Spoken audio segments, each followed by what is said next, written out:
నమస్కారం అండి. వీధి కుక్కల గురించి ఇప్పుడు జరుగుతున్నది ఏదైతే ఉందో, దయచేసి అందరూ మానవత్వంతో ఆలోచించండి. మనం అందరం ప్రాణులం. మనుషులం కన్నా, జాతి కన్నా, అన్నిటికన్నా ముందు అందరిలో ఉన్నది ప్రాణమే. కుక్కలు ఎక్కడో అడవిలో ఉండేటటువంటి జీవిని మన పురాతన మానవుడు మచ్చిక చేసుకొని, వాటిని మనలో తెచ్చుకొని, మన అవసరం కోసం, మన స్వార్థం కోసం అడవుల్లో బ్రతుకుతున్న వాటిని మనం మచ్చిక చేసుకొని మన జనావాసాల్లోకి తెచ్చుకున్నాం. ఇప్పుడు దాంతో అవసరం అయిపోయింది అనుకున్నారేమో మానవులు.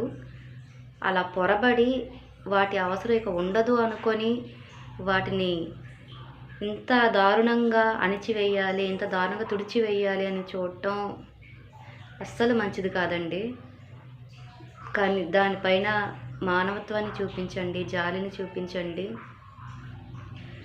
కనీసం మీకు వాటి ప్రాణం మీద కానీ, దేని మీద కానీ ఇంట్రెస్ట్ లేకపోయినా కూడా మీ స్వార్థం కోసమైనా మీరు ఆలోచించండి. ఇప్పుడు మనం చైనా ఉదంతాన్ని ఉన్నాం, పిచ్చుకల్ని కాశారు, ఆహారం ధాన్యపు గింజలు తినని చెప్పేసి. కానీ అవి తినల కన్నా అవి లేకపోవడం వల్ల తర్వాత జరిగిన నష్టమే చాలా విపరీతమైన ఎక్కువ అయ్యి కరువు కాటానికి దారితీసింది.